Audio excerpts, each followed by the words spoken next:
Hi everyone, I'm Miss Julia and I'm going to be going over the activity that you can do with your child at home to go along with the book that Miss Dawn just read to you, Count the Monkeys.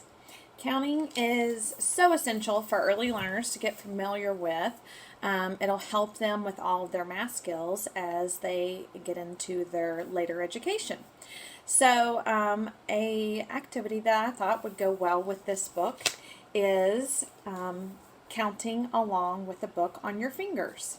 You would be amazed at the difference between counting rote, such as just having your child say 1, 2, 3, and seeing how high they can count, than it is with meaningful counting. So that is taking an object and having them count the object that you have laid out, such as blocks or fingers or like on your fingers. If you lay out some pennies and say, count how many pennies are here, having them actually touch an object, making it meaningful, and seeing how high they can count by doing that. It's incredible the difference.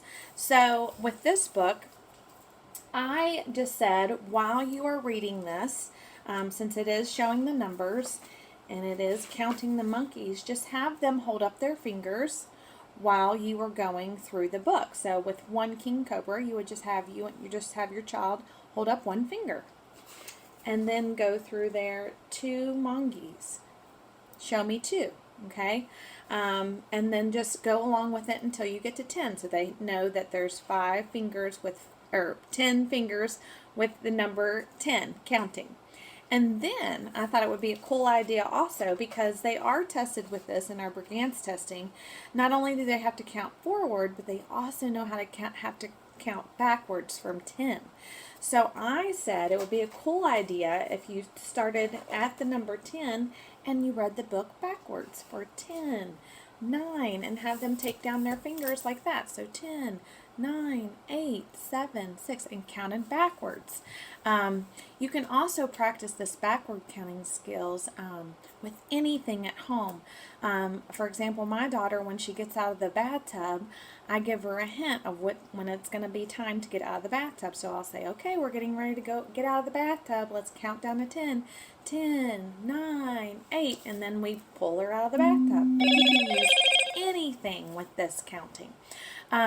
Also, another thing that would be great with this book, the objective that we're going to be teaching in through our lesson, with our theme being fall this year, is also counting syllables in a word. Okay, and this is to start phonemic awareness with early learners as well. So, with counting syllables, it's essential to starting your reading. So this is something that you can practice also with just words in the book. So with monkeys, you always want to connect something with counting your syllables, not just saying, okay, how many syllables is that? You want to say, okay, can you clap out monkeys for me? And you want to say monkeys, and then say however many times I clapped, that's how many syllables is in that word. So you can go through and pick some cool words, crocodiles, that it has written out in this one. Then you would say, okay, let's clap the syllables out to this word, crocodiles, and then have them hold up the number 3.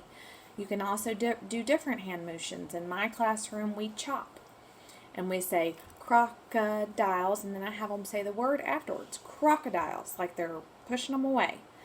And then, so just go through some different words in here. Do your counting on your fingers. You can also lay out an object and count have them count out cubes. Say you have cubes at home, 1-inch, block cubes or something. Have them lay down 1 cube as you're counting with 1 monkey. Have them lay out 2 cubes as you see the number 2. Just really practice that meaningful counting at home, counting backwards in any situation that you can, turning out the lights, 10, 9, 8, 7, 6, 5, 4, 3, 2, 1, 0, turning out the lights for you to go to bed, and then counting those syllables throughout, finding words that they can, that they can chop out or they can clap out, to chop up that word and tell you what the syllables are in that word. So I hope this is a little helpful. I hope you guys enjoy the book, and we will see you next week.